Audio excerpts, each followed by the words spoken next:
सरकार और विभाग के में कुछ रसाकसी है जिसके कारण लोगों की परेशानी हो रही है। पंचायत लोग इस पे क्या करना चाह रहे हैं? राज्य के 8053 ग्राम कचहरी पंचायत स्तर पर स्थिति बद से बदतर और भयावह हो चुका है।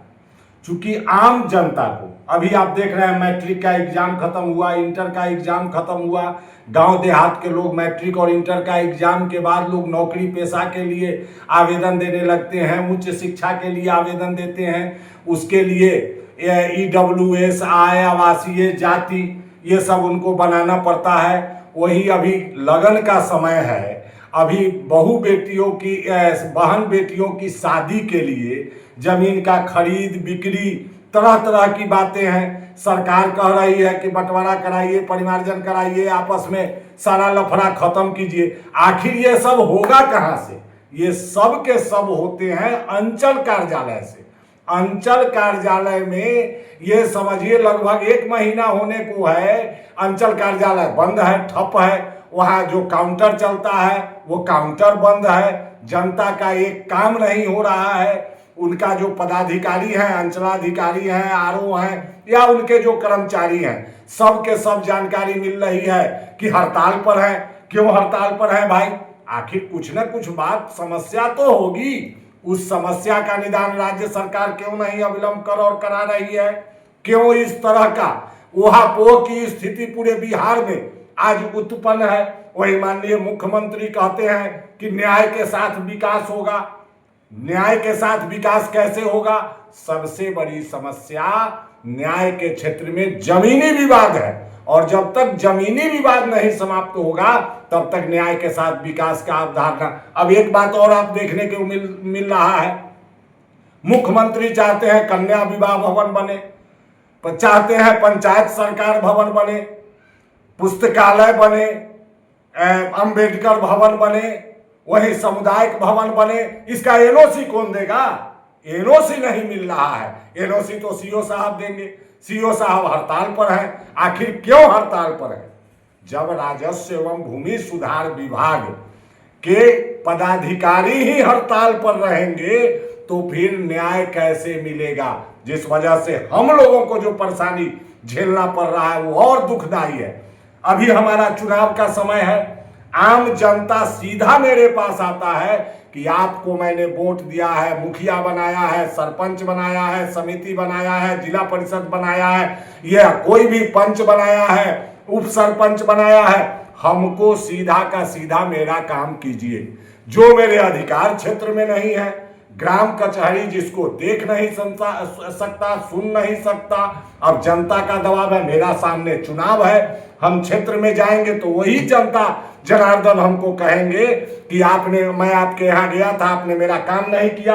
ये सारा मैटर उलझ पुलझ गया है। इसलिए मैं करवद्ध प्रार्थना करता हूँ राज्य सरकार के माननीय मुख्यमंत्री, उप मुख्यमंत्री महोदयों से, भूमि राजस्व एवं भूमि सुधार माननीय मंत्री विजय सिन्हा जी से स्पष्ट रूप से निवेदन करना चाहता हूं कि उनका जो मांग है उसका अध्ययन करें और अध्ययन करके उनके मांग को पूरा करें। अरे भैया, उनका मांग क्या है? हमने पढ़ा है, देखा है, अखबारों में चल रहा है, सोशल साइट पर चल रहा है, न्यूज में चल रहा है। हमने भी अध्ययन किया है कि आखिर मामला का जड़ कहाँ है। तो जड़ को जब हमने अध्ययन किया तो हमको 2-3 बात सामने मेरे सामने आया। एक यह बात सामने आया कि देखिए, ये बड़ा गंभीरता से समझने का विषय है। एक है कि इस संस्था का नाम है राजस्व एवं भूमि सुधार विभाग।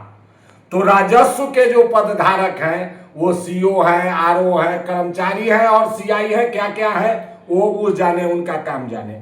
दूसरे तरफ भूमि सुधार के जो वासा के लोग हैं, ये वासा के लोग ही उसके जो नेता हैं, उसके जो महामंत्री हैं, अध्यक्ष हैं, वही माननीय मंत्री महोदय के PA हैं। अब जैसे हम ही पर देख लीजिए, हम पंच सरपंच संघ के अध्यक्ष का दायित्व है मेरे कंधों पर। राज्य के लगभग 1.25 लाख निर्वाचित जनप्रतिनिधियों ने दायित्व दिया है। तो हम किसी भी स्थिति में पहले अपने घर को देखेंगे, पहले हम पंच सरपंच का हित देखेंगे, तब ना अन्य प्रतिनिधियों का और किसी का हक हम देखेंगे। वही वहाँ स्थिति मेरे समझ से फंसा हुआ है कि वहाँ वासा के जो अधिकारी हैं वही माननीय मंत्री महोदय के पीए हैं, तो वो शायद उलझे, शायद ये कंफर्म नहीं, शायद वो उलझा रहे हैं। वही दूसरी ओर आइए आप, हम सरपंच हैं, मुखिया है, जिला परिषद या कोई भी पद पर है, तो हम भी चाहते हैं कि विधायक बने, विधायक चाहते हैं मंत्री बने, मंत्री चाहते हैं उप मुख्यमंत्री बने, उप मुख्यमंत्री चाहते होंगे निश्चित रूप से मुख्यमंत्री बने, और मुख्यमंत्री निश्चित रूप से चाहते होंगे कि हम भी प्रधानमंत्री बने। हर एक व्यक्ति को आगे बढ़ने की लालसा होती है और होना भी चाहिए। मानव जीवन में जिसके पास लक्ष्य न हो, उद्देश्य न हो, वो मानव शायद असफल मानव होता है। तो अभी स्थिति है, सीओ साहब हैं, कई एक सीओ साहब से भी हमारी बातें हुई है। हम भी गांव से आते हैं, हमारा भी ब्लॉक है, हमारा भी अंचल कार्यालय है, तो हमने बात जब किया तो स्पष्ट है कि सीओ साहब सीओ रहेंगे, और सीओ के बाद कहां जाएंगे भाई? तो इनको ऊपर बढ़ने का इनका मार्ग ही प्रशस्त में जो करना था उसको बंद कर दिया गया। सीओ के बाद डीसीएलआर इनको बनना चाहिए, तो डीसीएलआर बन नहीं रहे हैं। हमको मांग पत्र, हमने मांग पत्र और सरकार का भी स्टेटमेंट कल भी सुने हैं, कल भी हम चैनल पे सुने हैं कि 3 सीओ को सस्पेंड कर दिया गया है। अरे भैया, सस्पेंड करने से समस्या का निदान होगा? निदान होगा उसके जो नेता हैं, उसके जो पदाधिकारियों के जो संगठन को जो संचालित करते हैं उनके साथ बैठिए, उनकी दर्द, वो आपके अभिन्न अंग हैं, उनके दर्द को सुनिए। हमारे यहाँ भी होता है, हमारे कोई पंच नाराज है, सचिव नाराज है, न्याय मित्र नाराज है, प्रहरी नाराज है, तो उसके साथ बैठते हैं। कोई आम जनता नाराज है तो उसके साथ बैठते हैं, तो बैठ के समस्या का निदान होता है। हम माननीय मंत्री महोदय से, उप मुख्यमंत्री महोदय से, मुख्यमंत्री महोदय से पुनः करवर्ध प्रार्थना मैं करता हूं कि अविलंब उन लोगों के साथ बैठ के उनकी समस्या का समाधान करके 19-20 करके मामले को समाप्त कराए। ये जनहित का निर्णय होगा। आम जनता इससे त्रस्त हो रहा है, जिस वजह से माननीय ग्राम कचहरी में भी मामलाओं का बोझ बढ़ने की स्थिति है। आम जनता त्राहिमाम की स्थिति में है, और विशेषकर वह छात्र छात्रा जो अभी 18 वर्ष में कदम रखा है, जो नौजवान है, जिसको आगे पढ़ना है, जिसको आगे नौकरी के लिए भाग दौड़ करनी है, उसका भविष्य फंस रहा है, उसका समय बर्बाद हो रहा है।